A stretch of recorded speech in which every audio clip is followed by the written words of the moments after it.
Yo guys, welcome to the Zelda fiction. Today we are gonna see, what if Naruto got exiled and got Harem Koyuki, Anko, May. Part 3. If you end up liking this video, please consider subscribe, so without further ado, let's get into the video. Naruto was in deep thought as he walked down the hallways of the base plate. In fact, he was so deep that he wasn't even paying attention to the soldiers who stopped what they were doing to salute him. It had been 24 hours since the massacre in Konoha. He honestly couldn't call it a battle as the Odo Nin were slaughtered down till nobody was left and practically defenseless at that. He knew that they were lucky though. If the Odo Nin had had any sense to use Kawarimi no Jutsu and weren't in a panic, the result would have been the same, but with his side actually suffering casualties. Okay, now that the massacre is out of the way though, what's next? Kurama, any thoughts? Sure. First you need to talk to the Ichiraku couple in the sickbay. Second, you need to meet with your wives and captains to discuss what's going to happen in the war. Then there is the meeting with your ex-comrades and the Hokage. Then there is that large amount of paperwork that needs to be finished, and that's about it. Kurama replied, mentally ticking off subjects as he went down the list. Fine, Kurama. I'll go see Am-chan first, see how she's holding up. Going through something like what she did can be very damaging to a person's mind. In fact, I wouldn't be very surprised if she flinches at my touch, though I can only hope she knows me enough not to or else. Naruto didn't finish his train of thought, too scared of the possibility of AM never being at ease around him. Kurama rolled his eyes at his host. Kid, there is no way she'll be like that, but I'm not going to waste my breath telling you this, and then you denying it. And with that he curled up and decided to take a nap whilst he still had the chance. He had this foreboding feeling that he wasn't going to get much of it in the near future. Naruto sighed as the connection between him and Kurama broke. He knew Kurama wanted to chastise him for worrying, but he couldn't help it. One of his closest friends, who had been friendly to him from the very beginning and had not insulted him unless he did something that could definitely be seen as stupid in every way possible, might be too frightened from the experience to ever be the same around him again. It made him feel helpless that he couldn't stop those kinds of things happening. He took a deep breath to calm his thoughts. There was no need to panic now, if anything he needed to be the strong one here. AM was the one who had the right to be panicking at the moment given the circumstances, and her father was probably in tears over the event that could have mentally scarred his only daughter. His thoughts were interrupted by his arrival at a hatch door that had sickbay written on the front. Straightening himself so he didn't appear to be slouching and dusting off imaginary dust to seem more presentable, he placed his hand on the hatch. Well, here goes. He then pulled the hatch to open the door, walked in and surveyed the area. The room was white and had the typical smell of disinfectant that all medical rooms seem to have. Most of the beds were folded away in the walls except for one. There in the only unfolded bed was a sleeping AM and a concerned Itachi, who was sitting in a chair opposite him. The man looked up to see who had entered and smiled when he realized who it was. Welcome, Naruto. I take it you came to here to check on AM here? He asked. Nodding, Naruto pulled a spare chair towards the bed and sat down on it opposite Itachi. Yeah, I read Captain Kyoto's report on her condition. Most of her injuries have been taken care of and physically she will be fine, only needs a bit of rest. Her main concern though is mentally. AM-chan was nearly raped and that in itself is something the mind will have trouble healing from, add in the fact she was attacked in her sleep doesn't help. She may have been unconscious at the time of the Odo Nin attack, but sometimes things going on from the outside will still affect them in their state, even if they are unconscious. He explained. Itachi nodded in agreement and for a couple of minutes both men sat in silence, watching the girl who they cared for deeply sleep, neither knowing what to talk about for the moment. You know, I approve. Itachi said eventually, ending the tense silence and causing Naruto to face the man in shock. In fact, Itachi swore he heard the man's neck crack and for a moment worried he might have broken it. What? Naruto spluttered, his blue eyes widening, and even Kurama was shocked enough that he snapped open his own red eyes to stare at the old man through his hosts. I approve of you dating my daughter. Itachi clarified with a grin and folded arms across his chest, his worry being washed away from the response. But I would have thought that you didn't like polygamous marriages. Naruto asked, stuttering in shock at Itachi's clarification. Itachi chuckled at the man's expense, normally you would be correct. I do not like polygamous marriages, but I know you. You won't take advantage of her and only under some kind of mind control will you be forced to do otherwise. Of course, though we both know that I block any mind attack on you. That's right, all mind probes beware of the great Kyuubi-sama. Kurama laughed out smugly. Naruto sweat-dropped at his tenant's smugness. Although the pair were on good terms with each other, it didn't stop Kurama from getting full of himself from time to time. Naruto, you feeling alright there? Itachi asked in concern, having noticed Naruto's change in expression. Focusing back on the conversation at hand, Naruto gave a small placating smile. Yeah, just Kurama getting full of himself again. Kurama. QB, Naruto corrected, ignoring the internal cry of its QB-sama. But wincing at the volume. He noticed Tucci stiffen at the name, but otherwise didn't react, and so for the next hour the pair just sat there and talked. Mostly it was about Naruto's adventures whilst in the West. When the clock showed that it was midday, Naruto decided that he had better go. Standing up and stretching his limbs, Naruto bid Tucci goodbye and gave him a kiss on the forehead before walking towards the door. Once he had opened the hatch door, he stopped in the doorway and turned back to look at the pair. AM was still asleep, but had a small smile, and Tucci was smiling whilst holding his daughter's hand in both of his and slowly rubbing them together. Seeing that they would be okay, Naruto walked out and closed the hatch door before making his way towards the war room. As Naruto walked through the corridors, Kurama decided to have a chat with his jailer. So kid, what exactly will our tactics be when a conflict occurs? Our men will have to utilize camouflage to its fullest and take down any enemy before they can raise the alarm. Yeah. Your men have no chakra at all, so it would be pretty suspicious if a couple of soldiers tried to walk past any ninja with sensory abilities, because to them even civilians give off a little bit of chakra. Sure, though I wonder how that camo suit is coming along back at the research and development department back at home. Naruto thought back, but only got a shrug of the shoulders from Kurama. Seeing that there was no longer anything to talk about, Naruto reached the war room and followed the normal procedure of a retinal scan. After being confirmed of his identity, the door unlocked itself and opened, alerting those inside that someone else had entered the room. Since all the captains noticed that they were all already in attendance, they came to the conclusion that it was a general and stood up at attention as Naruto walked into the room. "At ease, people," Naruto announced loudly, causing the captains to sit back down and their subordinates to relax their posture. Taking his position at the head of the table, Naruto began the meeting. "Okay, before we start, I would like to congratulate Sergeant Akita for his success in defeating the Akatsuki member, Deidara, when he attempted an attack on base plate yesterday midday." A round of clapping ensued Naruto's announcement and continued for a couple of minutes before Naruto raised his hand. Instantly everyone quieted down. Naruto then decided to voice the specifics of the treaty, more so for the sake of the sergeants. Okay, moving on, as a reminder to the captains and new information to the sergeants, the treaty between the Uwan and the Shinobi Alliance is as follows. In terms of combat, nobody will need to help the other, so if in a battle our men don't have to help the Shinobi Alliance, but the same applies vice versa. Outside combat though, our doctors, nurses and medics will work alongside the medic nin in hospitals to save lives. The only limitation is that soldiers and ninja alike can refuse treatment from the other, so soldiers can reject being seen by a medic nin, and ninja can reject a doctor, nurse or medic. This is done at the patient's risk as one of the medical staff may be too busy to help them immediately. Anybody who refuses to do as told will be facing a court-martial for insubordination. Exceptions will be made based on the circumstances and their causes at the time. Also, unless given permission, no soldier or ninja are allowed in the other's territory. Is this clear? He gave a pause before finishing, showing how serious the situation was. "Hi, Uzukage-sama," was the synchronized response from the rest of the occupants of the room, looks of intense attentiveness showing on each of the captains' and sergeants' faces. Glancing at each person in the room briefly, Naruto opened a drawer from under the desk and pulled out a scroll. Biting his thumb until it started bleeding, Naruto swiped the limb across the Uzumaki clan symbol that was located on the scroll, deactivating the blood seal he had applied earlier on. There was a puff of smoke and the seal was no longer there, signifying that the seal had been released. Naruto then placed it on the table and opened the scroll to reveal a much larger version of the original locking seal. Applying his, still bleeding, thumb to the new seal and another puff of smoke later, an A4-sized metal cube box appeared. The box itself looked like a standard safe, only here there was also a fingerprint scanner and retinal scanner, in addition to the normal combination lock. After going through the procedure there was a click and the lock door slowly opened with a creaking sound to reveal a large number of documents and folders. This safe was Naruto's personal safe he kept. It contained all the information that he needed to keep safe and away from prying eyes. He designed it so that it took advantage of having both chakra and technology. This way it was unlikely that anybody could break in, and since relations with the Shinobi Alliance were very strained, he didn't see any ninja willing to research his nation's security systems without getting confused. "Boy kid. Stop daydreaming and admiring your work.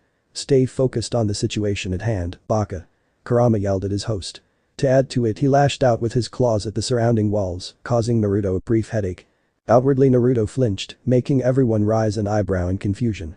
Blushing in embarrassment, he explained Kurama's little rant.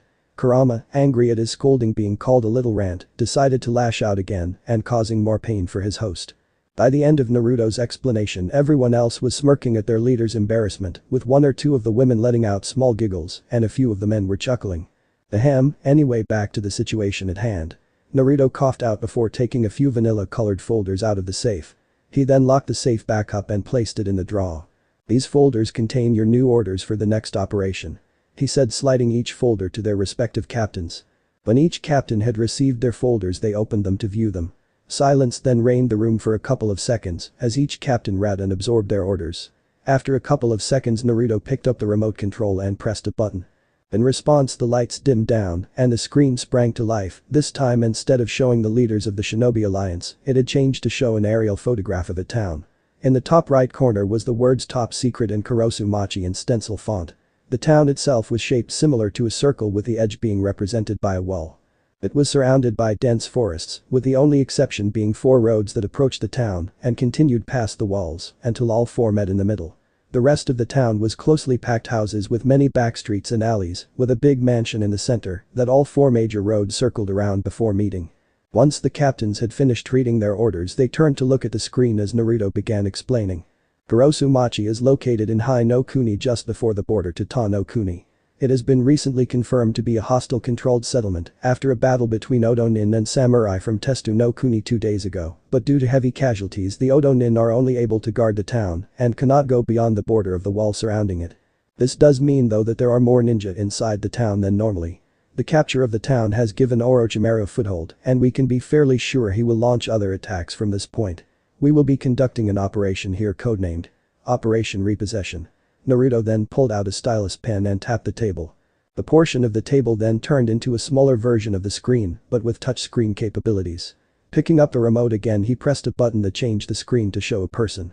The person looked at about his late teens or early 20s, flat silver hair framed the person's face and had a low ponytail tied at the back, glasses covered the man's closed eyes, and he had a smile that was unnerving to even the captains. At 2000 hours yesterday, intelligence confirmed that Kabuto Yakushi, Orochimaru's head spy, entered Kurosumachi with a scroll. Naruto then shrunk the smiling picture of Kabuto to bring the town photograph back into view, but with Kabuto's picture in the lower right-hand corner. He then approached the center mansion and entered with the scroll. However, when he came out, he was empty-handed. Since then, the town has been receiving more supplies and troops at a day-by-day rate. They are organized in convoys that consist of 4 wagons carrying supplies with 2 men riding each. During this, the settlement reinforcements traveling with them guard the supplies until they finish the journey. From the looks of it, Intel have determined that whatever that scroll contained was very valuable, and I have decided that this will be our first step into fighting this war. The objective is to infiltrate the town, kill the commander of the enemy forces and steal the scroll. He then paused as each captain took down details of the operation. When they had finished, Naruto continued. Now the operation will commence at 21:30 hours the day after tomorrow. Intel have predicted accurately the time it will take for the next convoy to be 10 miles away from the town. We will request the aid of ninja from the Shinobi Alliance, but if they refuse, then a contingency will be initiated, to which you will be informed promptly if there will be any changes. Captain Fujita, you will contact Foxhound and have them here as fast as possible. They will be our infiltration force. Now the task force will ambush the convoy here. Naruto drew a cross over a spot on the bottom road. The ambush must be conducted where no blood is shed. This means tranquilizers and hand-to-hand combat will be used to take out the guards. Then the ninja will disguise themselves as the enemy guards, whilst Foxhound will empty the last 2 wagons and hide in them. The convoy will then proceed to the town gates. This time he drew a circle around where the road met the town wall, where after the guards have checked the first 2 wagons that still contain supplies and haven't discovered Foxhound, the convoy will then be allowed into the town and will be taken to an unloading area. But sir, what happens if the Odo-nin do check the wagons that contain Foxhound? Inoue questioned, concerned for the soldiers' safety. Naruto looked at the woman before answering. The Foxhound are discovered, Captain Kyoto, then the operation will be scrapped and we will have to assault the town within the next few days. At Inoue's responding nod, Naruto drew a circle in an area just beyond the entrance. From there the ninja will interact with the hostiles and try to gain as much information as possible. Foxhound will stay hidden in the wagons until 2300 hours, where Foxhound will exit the wagons and will make their way silently along the back streets and alleys.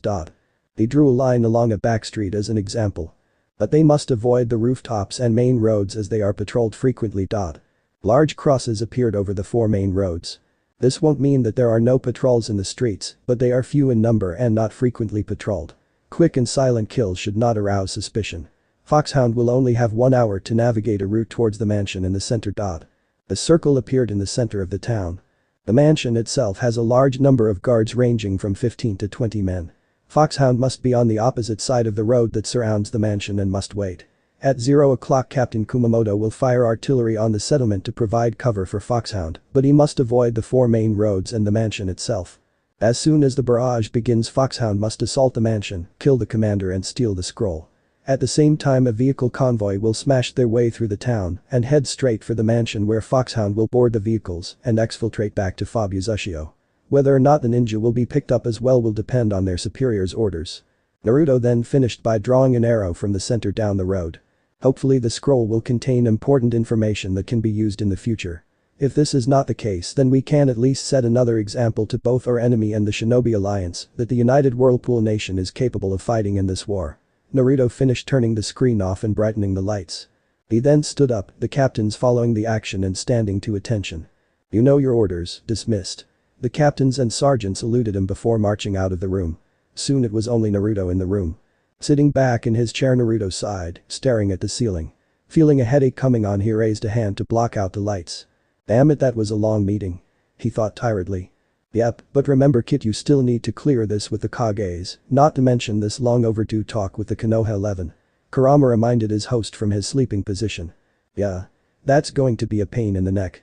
That'll be literally if they really get on my nerves and then they start shouting. He replied. Best make your way there then. Sure, but first I need some fresh air. 3 p.m., same day, port into Fubuzushio. Okay, bring it forward. Keep going. Keep going. And stop. A workman on the port ordered over the radio to his colleague, who was operating a big crane to move a huge tarp-wrapped object off of a military transport ship. All of the workers at the port were wearing high-visibility jackets and white hard hats over their uniforms, both of which had a UN flag on their back and front respectively. The object that was being lifted was almost completely covered by the tarp, except for the wheels, which peeked out from the bottom. Private, status report on the equipment. Yujito ordered as she walked towards the scene from the nearby village. The worker quickly turned to face his superior and saluted her. Everything is going according to plan, General Sama. The vehicles are the first to be dropped off here, and the only one left to be moved is this one here, the worker replied, indicating the tarp-covered object behind him that still hung in the air. Following that, the artillery will be unloaded and then the small arms and ammunition. The worker finished. Good, we'll need all of this for our next operation. Now what about the civilian merchant ships? Yujito questioned. Currently we have 4 building company ships docked into the new civilian port and have started to move inland to begin construction of the more structurally sound buildings. Also we have 6 trading ships and their ADA is tomorrow at around midday. When they arrive they will begin trading with the nearby villages and towns. That's good progress there, Private. A voice said behind them. When both Yujito and the worker turned, they saw Naruto walking towards them at a slow pace and in full combat gear. Uzukage-sama. The worker said nervously as he realized that he was in the presence of his nation's ruler and one of his wives, that was also his commanding officer. At ease, soldier, you're not in any trouble, so relax a little. Naruto placated the man.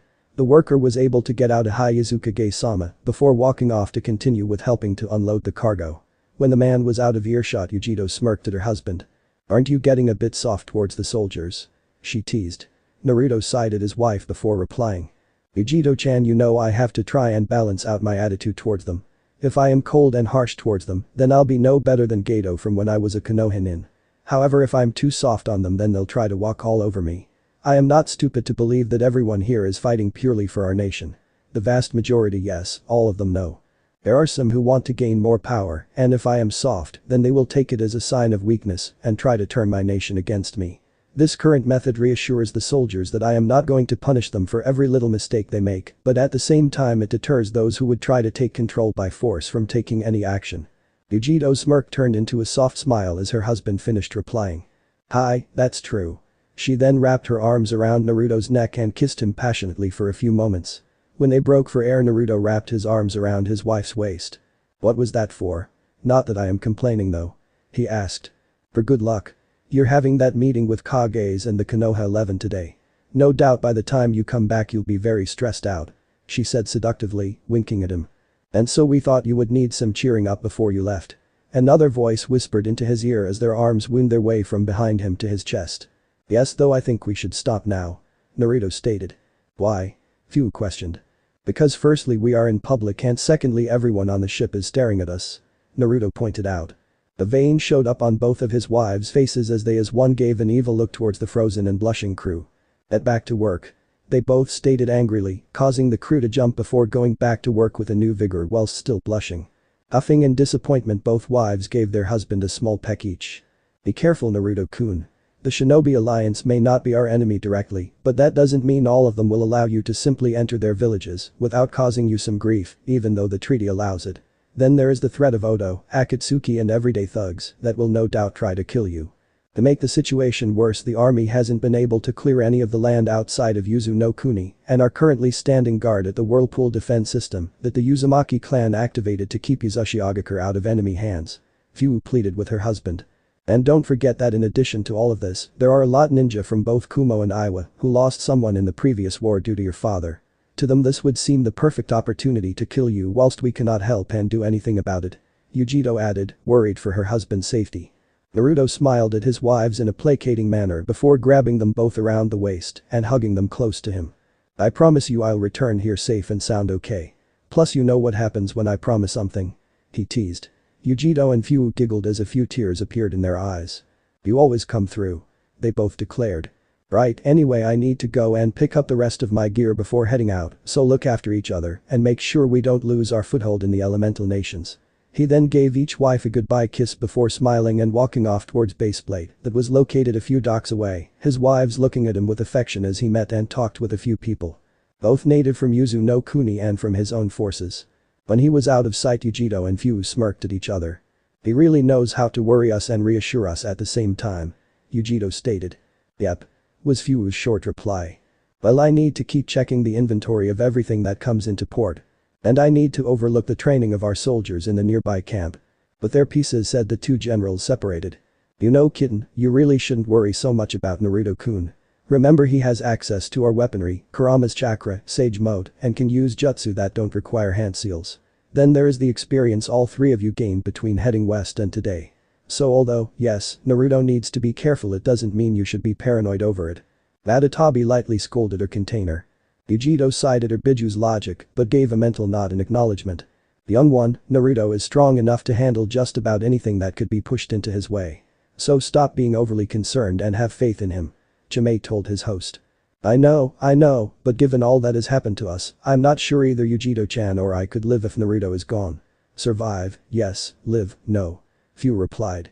I understand, young one, but you both should also know that Naruto would not like it if you two couldn't move on should he die. You all know that by involving yourselves in this war you are putting your lives at great risk. Just keep hold of the idea that Naruto is coming back safely and that should help you at least push on each day. Fine. And with that, Fu cut off her link to Chimei. CV-67, codenamed Baseplate, Gun Cage. Okay, that's 3 flashbangs, 3 smoke grenades, 4 M67 fragmentation grenades, 1 canteen and 1 first aid kit. Sign here. A soldier behind a wired fence listed a box containing said equipment in front of him. On the other side of the fence was another soldier who grabbed a clipboard and a pen to sign his name on the document. Once finished, he pushed the clipboard through the open slot in the fence and the other soldier then slid the box to him in return. Thanks. The now fully equipped soldier said, picking up his new supplies before turning round and walking off, allowing the person behind him to get their ordered equipment. It was this scene that Naruto arrived to. The room was fairly narrow with only enough space to form 3 columns of people from side to side. The room was colored in battleship gray and the walls were decorated with warnings such as all collectors must have a proof of identity or all weapons must be holstered and have their safeties on before entering. In front of Naruto was a queue that stretched about half of the room that consisted of a mixture of men and women. Shaking his head to get rid imaginary dust, Naruto walked briskly down the queue on the left-hand side. He ignored the gasps and whispering that started to rise up when he walked past each individual until he made it to the wired fence where the gun cage soldier saluted him. Uzukage-sama, what can I do for you? He asked nervously. At ease. And where is Sergeant Suzuki Satama? Naruto ordered. Sergeant Satama is currently inspecting some of the stock behind me, sir. The man replied after relaxing his posture. Right, carry on. Naruto said, walking towards the fence door a meter away from the gun cage attendant. Raising his right hand, he retracted the armor covering it before placing his, now uncovered, hand onto a handprint scanner. For a second nothing happened until the screen on the scanner changed to show the words "Access granted General Uzumaki" and a click was heard as the door unlocked. It then swung automatically open.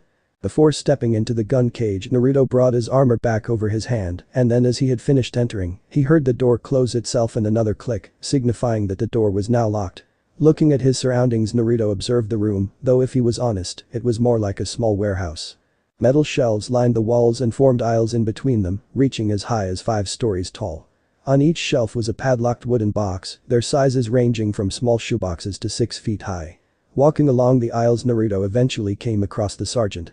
Suzuki Saitama was the sergeant to Kinjo's squad, the first supply squad. Standing at 58, she had dark royal blue hair with a pixie style and purple eyes. The only additional feature she had was a scar was on the left-hand side of her jaw.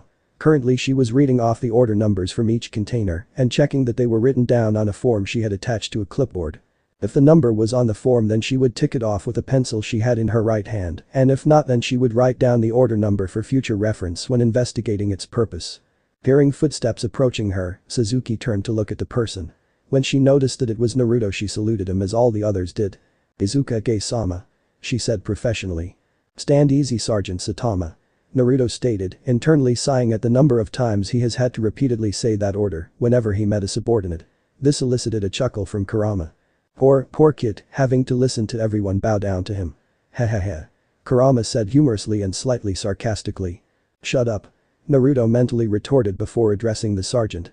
"Now I have come to pick up my new equipment," he said outwardly.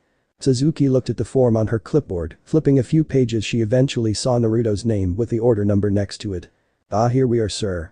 Order number 673,409,112,378.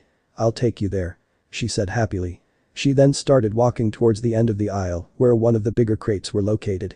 Naruto followed her, and soon the pair made it to one of the crates at the back of the room, though it was different than the rest of them. Instead of being wooden, it was metal, and instead of having the standard padlock, it had another handprint scanner. Repeating the procedure he had done at the door, Naruto opened the container and started to pull its contents out. Meanwhile, Suzuki listed off the equipment as Naruto pulled them out. The first to come out was a plastic box the size of a small briefcase.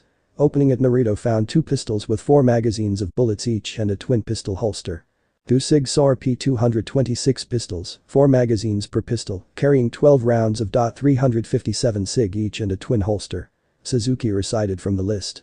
Nodding, Naruto closed the case and placed it on top of the container.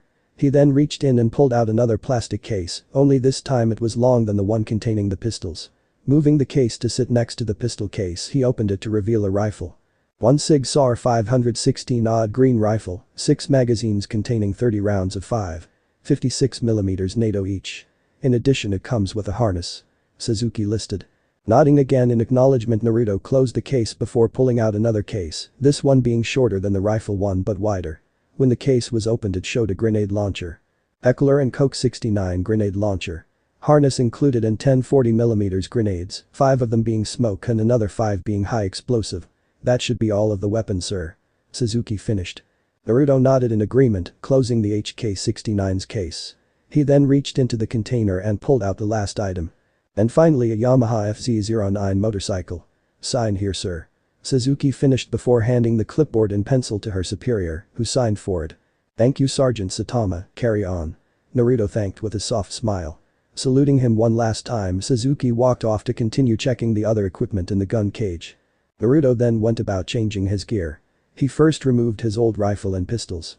Then he replaced them with the new equipment. They were arranged so that the pistols were strapped to his hips and the grenade launcher and rifle were crossed over each other on his back. The ammunition was stored in seals that were etched into his armor. Once he had finished kitting up, he took his old weapons and dumped them onto the desk of the gun cage attendant, startling the man in the process. "Give these to anybody who needs them," was all Naruto said to the man before walking back towards the motorbike. The attendant could only nod at his superior before placing the guns to the side and went back to sorting out the requests the other soldiers had. "Well, let's get a move on," Naruto thought as he grabbed the FZ09 by the handlebars and started pushing it to the larger bay doors. After going through the usual process of identification, the bay doors opened to reveal the lower deck to base plate. He then proceeded to walk with the motorbike towards base plate's landing deck, all the while wondering what would come of the talk between him and the Kages about his plan. I wouldn't be surprised if it lasted longer than a day. He thought grimly, not wanting to stay in Konoha for any longer than he had to. Konoha, Hokage Tower. So what is this about, Tsunade-sama? Shizune asked her old mentor. Currently she was sitting in a chair in front of Hokage's desk, whilst Tsunade herself was seated behind it as usual. Flanking Shizune on her left and right were Izumo and Katetsu respectively. Behind them were Iruka and a number of Chunins that were conversing with each other, mostly about the reason as to why they were all called to the Hokage's office. "We are just waiting for 2 more people to arrive," was all a tired Tsunade would give. Katetsu and Izumo gave each other worrying looks. Everyone else had arrived earlier and it was getting very close to the deadline for the meeting. Since there was a large number of Chunin attending and so far only Shizune as a Jounin, that meant that the last people to arrive were most probably Jounin as well. That meant that there was a good chance that it was Kakashi who was supposed to be here, but given his inability to make it to meetings on time, there was a very real chance they would be waiting here for at most 3 hours. Something they certainly didn't want to be doing for that amount of time whilst not out on a mission.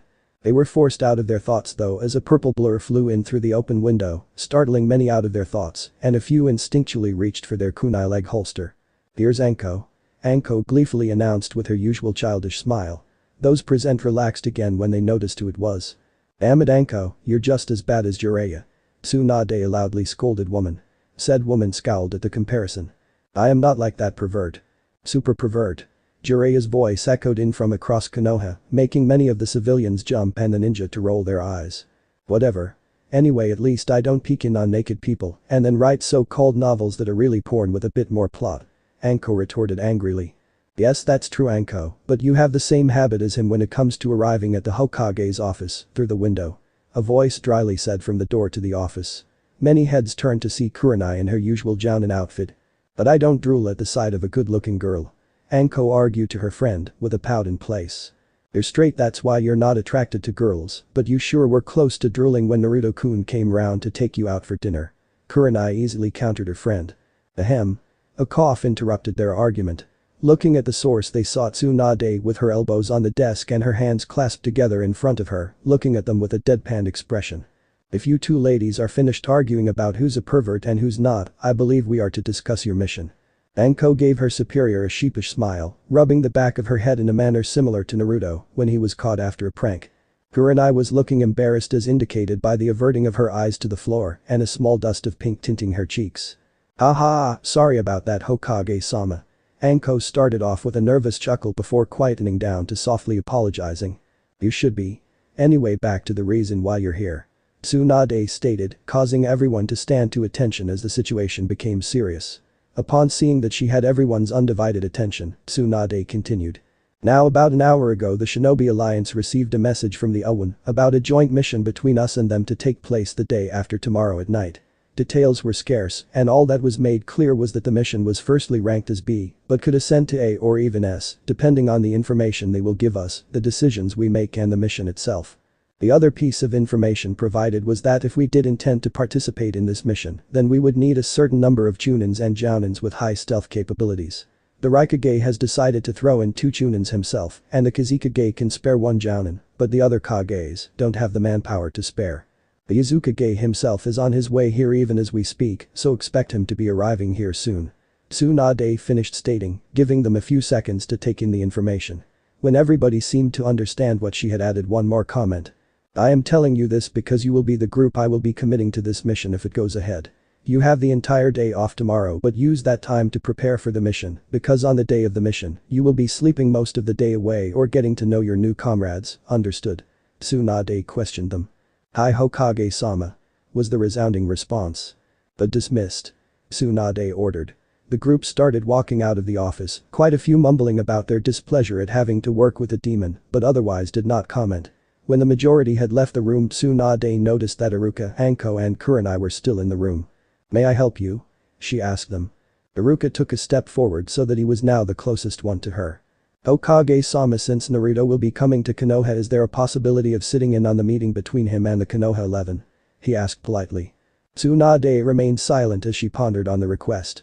"I would have preferred it if as little people as possible to attend, but it's probably best that there should be as many people who Naruto likes there as possible. He's neutral with Jiraiya and I, rather okay with Shikamaru, Shino and Choji, and definitely good with Konohamaru, his friends and Iruka here." But the senseis he probably hates Kakashi, neutral with Guy and Asuma and fine with Kurenai. All in all better to have him there so that the chances of a fight breaking out are smaller. Tsunade thought grimly. Fine. I'll send someone to inform you when the meeting is taking place. She relented.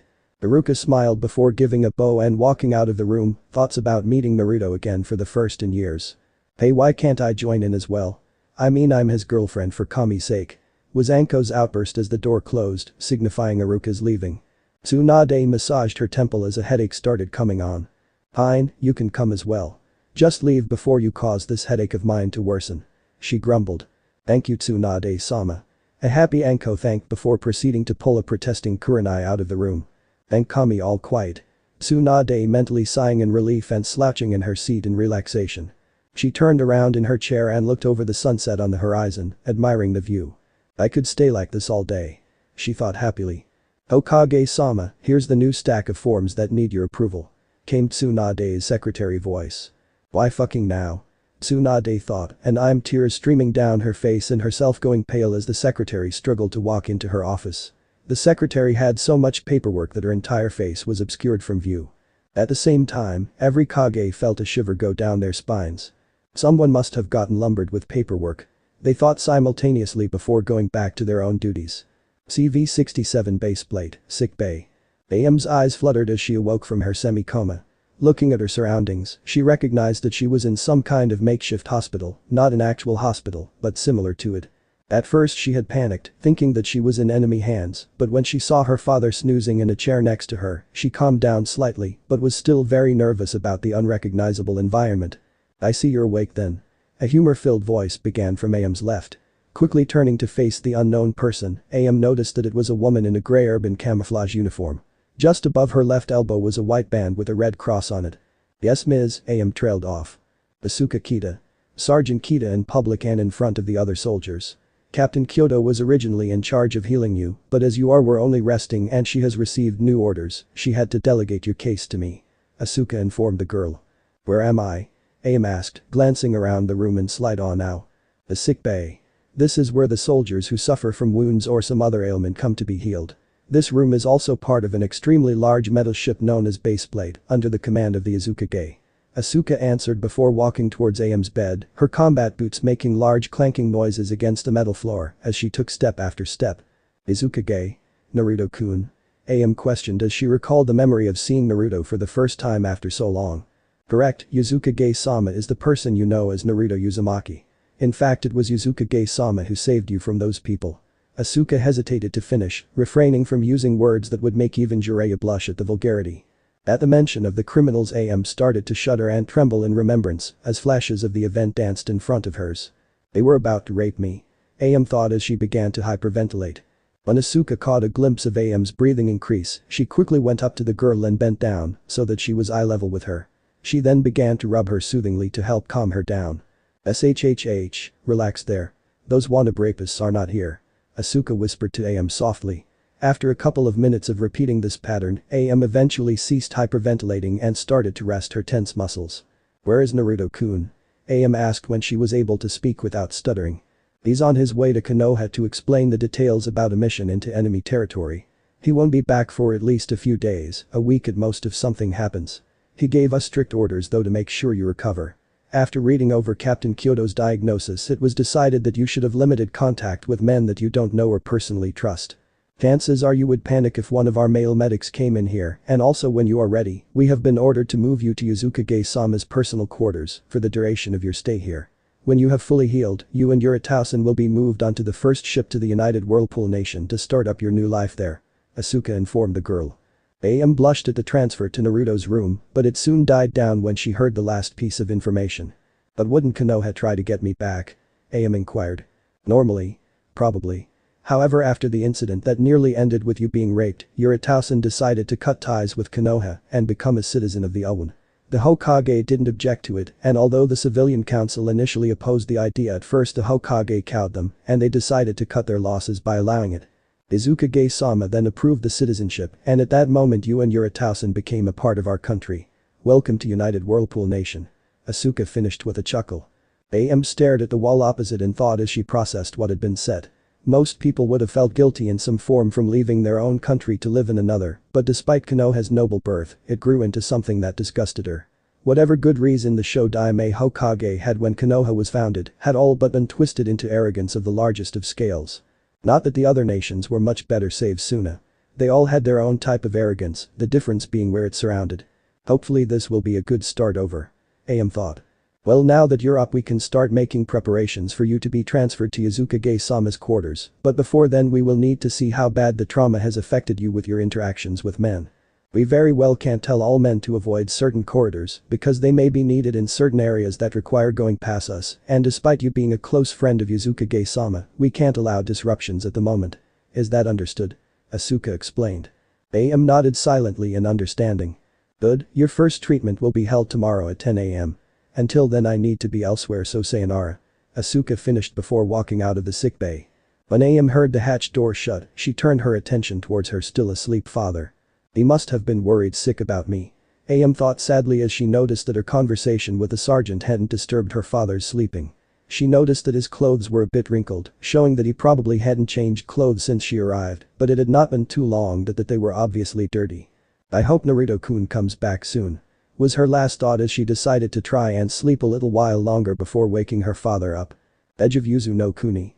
Naruto looked across the expanse of water that separated his newly acquired land and Hai no Kuni. He had spent the last hour riding in a supply truck that was traveling towards the Owen's current attempt at building a bridge between the two lands so that transportation wasn't entirely reliant on boats.